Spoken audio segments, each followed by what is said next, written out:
Hello, everyone. It's me. Yes, I feel like I'm on a roll.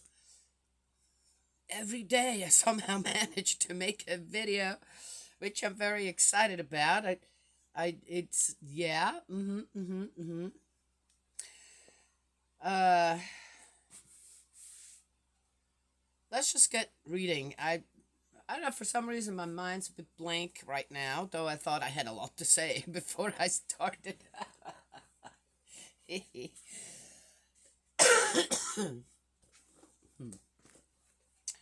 Oh, I would need to put my glasses back on, don't I? It's early here. Yes. Uh, Everything's well with the family here. Had all my grandchildren last night again for a short amount of time, but oh my gosh, it's amazing. Four children in the house, between the ages of 1.5 and 13 years old. The noise level is incredible. They are all very busy, noisy children, which I guess is a good thing. Yes. Oh, so see, I do have something to say. Then for dinner last night, it was a busy day. I wanted to make something quick, also with what we had around. And the one thing that's been on my mind is shrimp. I love shrimp. I really do. In any which form, except for raw and frozen. So I had this bag of shrimp and cabbage. I had this cabbage. I thought, oh, I'll make some steamed cabbage. Yes, it's really good. It's a food that it's just so delicious. And all I do is I cut up the cabbage, kind of just don't not fine or anything, and then add some water to it, a little salt, little pepper, and butter. Yes, and some butter. Just put that all in the pan, put a top on, and slowly heat it up, or no, just heat it up and then down the simmer until it's done, and it's delicious. It's just really delicious. And I thought, well, okay, shrimp, and I had some potatoes and sweet potatoes I needed to use up. And I thought, oh, I'll just make French fries. Air fryers are great. They're just great. My daughter has a big one. And yeah, it definitely got its use yesterday. And you think, oh, I can just put just a few on the bottom. And I had quite a few French fries ready. And I thought, well, let's just see how it works. And so I filled them half up, and they turned out great. Works great. You just have to shake them every so often. Anyway, so we had that, all of that, and then the shrimp was done. I just quickly boiled them or put them in hot water, and then added them to the cabbage, and then made my own little oh, what's it called again? The sauce for seafood stuff like that. Ugh, I can't remember. But I didn't have any of that, but I wanted some of that because that's great for the shrimp. And usually it's ketchup, lemon juice, and horseradish. Well, I didn't have horseradish, but I had wasabi, so I just added some of that. Man, it was good. It was good. It was delicious. I thought, I wonder how the children are gonna. Are they gonna eat this all? I mean, is this something? Surely the French fries, right? I don't know. Well, let's see. Yeah. So everybody got some, and everybody loved it. They gobbled it up. This gross. This is great. This all tastes great. Ooh, woo, felt so good about it because it was such a simple, in a way, very simple meal with all stuff that I'm going. Does this even work together? Is it on the plate? Everybody loved it. The little one just gobbled it all up. You wouldn't believe. She wanted more and more shrimp. But eventually I said, look, we need to stop. She's just, she loves this so much, she's going to overeat. Every bit on her plate she ate. It was the cabbage, the shrimp. She loves sweet potatoes. She's not a big fan of potatoes. Yeah. She's an odd one. She's doesn't like peaches, does not like potatoes very much, and definitely does not like eggs. does not. It doesn't matter what form she gets them in. She does not like eggs. But she too loved the French fries. I don't know. I must have made good French fries. Anyway, so that was our dinner last night, and just watching them all eat, I was just had this worry of I wonder if they're all gonna eat this. It's a bit just yeah, not a very common meal in a way altogether. Shrimp and cabbage, steamed cabbage. Okay, all right. French fries, sweet potatoes, but they all loved it. And to watch that, it was such a joy. Just so cool. Anyway, all right, let's get going. I was very grateful for all those happy eaters. Yes? Oh, okay.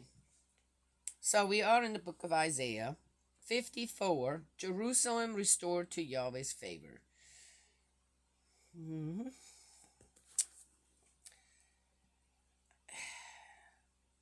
The title already irks me. Okay, let's just go on. I know, right? Shout for joy, barren one, who has borne no children. Break into cries and shouts of joy, you who were never in labor. For the children of the forsaken one are more in number than the children of the wedded wife, says Yahweh. Widen the space of your tent, extend the curtains of your home, do not hold back. Lengthen your ropes, make your tent pegs firm. For you will burst out to right and to left. Your race will dispossess the nations and repopulate deserted towns.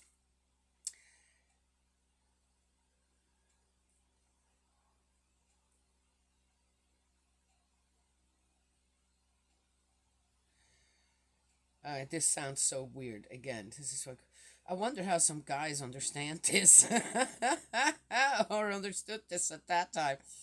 Do not fear, you will not be put to shame again. Do not worry, you will not be disgraced again. For you will forget the shame of your youth and no longer remember the dishonor of your widowhood. For your Creator is your husband, Yahweh Sabaoth is his name.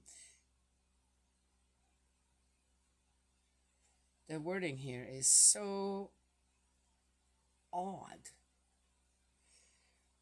The Holy One of Israel is your Redeemer. He's called God of the whole world. Yes, Yahweh has called you back like a forsaken, grief-stricken wife, like the repudiated wife of his youth, says your God. I did forsake you for a brief moment, but in great compassion I shall take you back. What? No, no. This is like all I see is a big old X right through that. I did forsake you for a brief moment, but in great compassion I shall take you back. Oh, well, thank you, Heavenly Father, Heavenly Mother, Heavenly... Oh, thank you. Okay, I'm being sarcastic here. It's not like I'm talking to actually or addressing our Heavenly Parent. What a way to put this in here. How dare they? Again, present God like this. As if. No, no. I dare to say no. That is no way. No.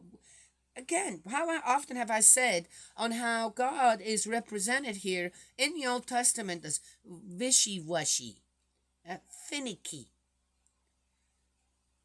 That's not how our Heavenly Parent operates. You know, and again, does that give leave then to the people to be wishy-washy out there? In everything? In all and everything?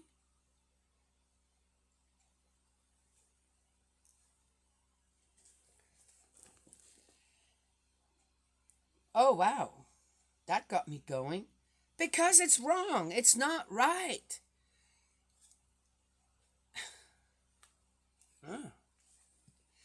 In a flood of anger for a moment I hid my face from you, but in everlasting love I have taken pity on you, says Yahweh your Redeemer. Better get better, because no, this is absolute garbage. For me it will be as in the days of Noah, when I swore that Noah's waters should never flood the world again. So now I swear never to be angry with you and never to rebuke you again.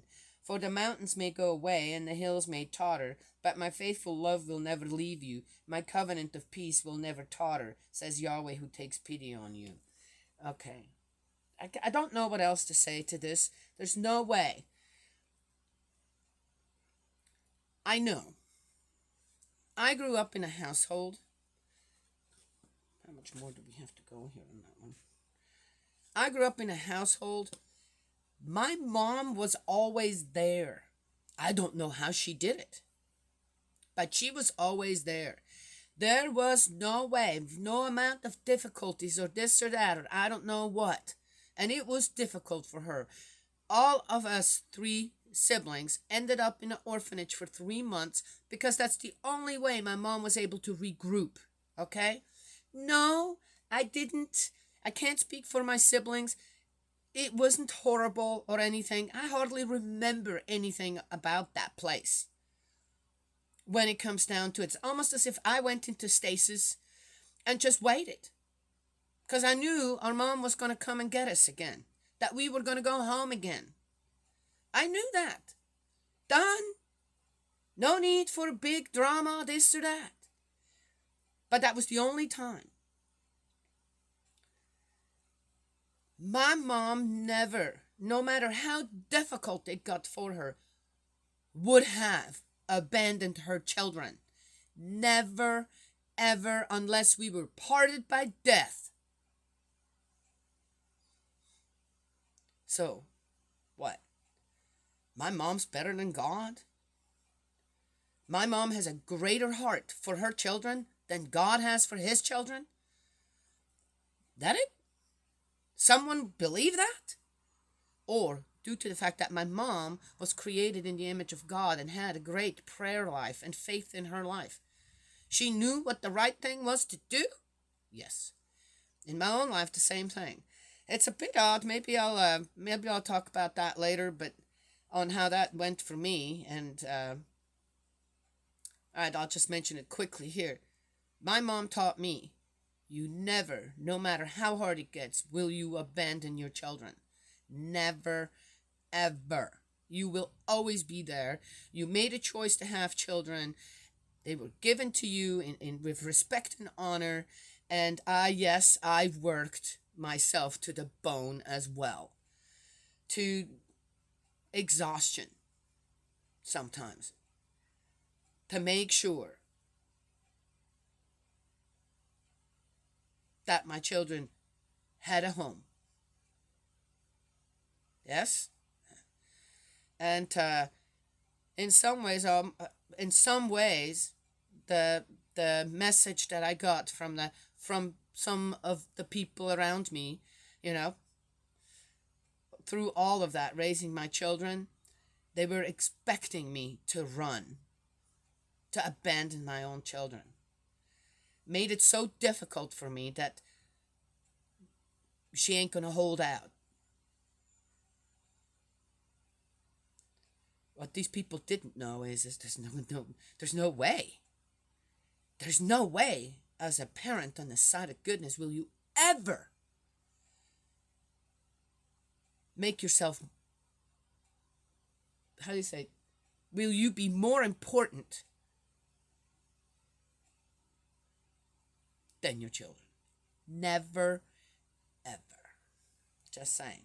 So, again, what's laid at God's feet here? It's wrong. But again, if God does it, right? I couldn't handle it anymore. I was angry for a moment, so I had to run off. I had to turn my face away from you. Really? Does that sound like God to anyone? Or someone else? As I said, good excuse then to do what exactly? Huh? Okay, I'm just saying. All right. The New Jerusalem. I love making my points. Unhappy creature, storm-tossed, unpitied. Look, I shall lay your stones on agates, and your foundations on sapphires. I shall make your battlements rubies, your gateways firestone, and your entire wall precious stones. Why? For what reason? All your children will be taught by Yahweh, and great will be your children's prosperity. In saving justice, you will be made firm, free from oppression. You will have nothing to fear, free from terror. It will not approach you. Should anyone attack you, that will not be my doing, and whoever okay, well, that's great. And whoever does attack you for your sake will fall. I created the smith who blows on the charcoal fire to produce a weapon for his use.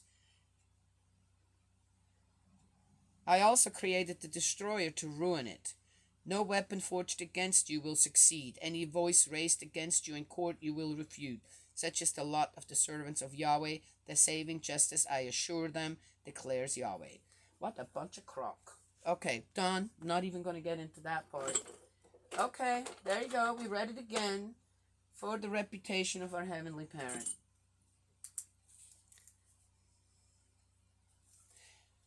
Even today, I guess at that time it existed. And even today,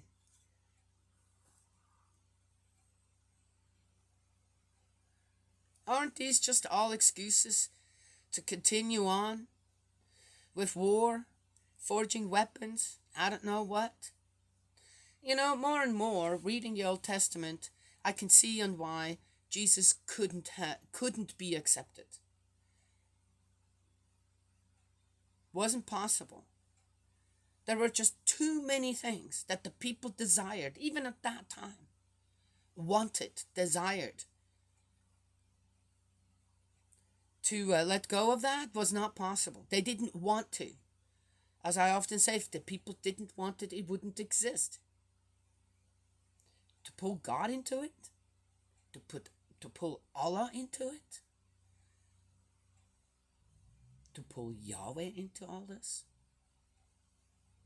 that's despicable.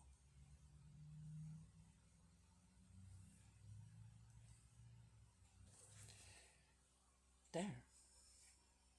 Yes. We could take this. I created the smith who blows in the charcoal fire to produce a weapon for his use. I also created the destroyer to ruin it. Reading this, a fire was stoked within my heart. You know what kind of fire? Tell you, then we're done. This will be a short one too.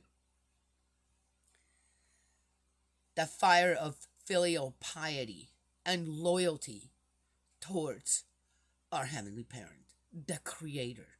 Money too. I love that word, money too, by the way. Yes, it's as far as I know, it's a Native American money too. Reminds me of mountains. Money too, mountains. Anyway.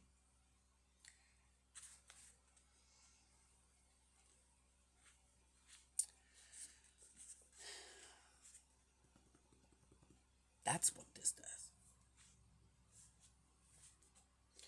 I don't know how other people feel about that. That's my last one. Came across a couple of young people, of which uh,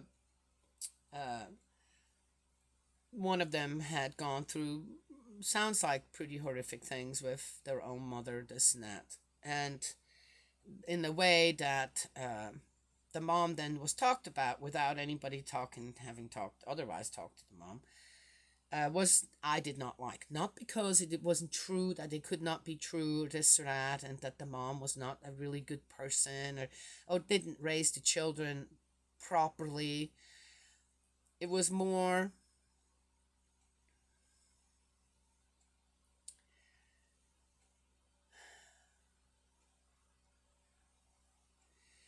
it's one thing, again, if we have our own experiences and have to work through them, and there are reasons for that, restoration is ongoing. It's another thing to take that kind of stuff where, in my opinion, it doesn't belong, and where it is just destructive for the person that's going through it. Yes? And I've talked about this before. Find the one good thing you know about your parents. Yes? But when it comes to good parents, parents who have done what they could with the difficulties they encountered, yes, comes to our own fault, okay, but still keep going and trying this and that, loving their children, then to hear gossip and rumor about them is horrible. It's an atrocious thing to do for other people, right? Yes, that's how I feel when I hear this kind of stuff. See what's going on out in the world and how the Bible is used to support the behavior that no is not in accordance with God's will and ideal for mankind. Yes? So, no, I don't want to take a weapon in my hands, but I sure was given the gift of gab, didn't I? Yes? And maybe the reasoning, my heart to mind, the reasoning. No, I dare to say no to this.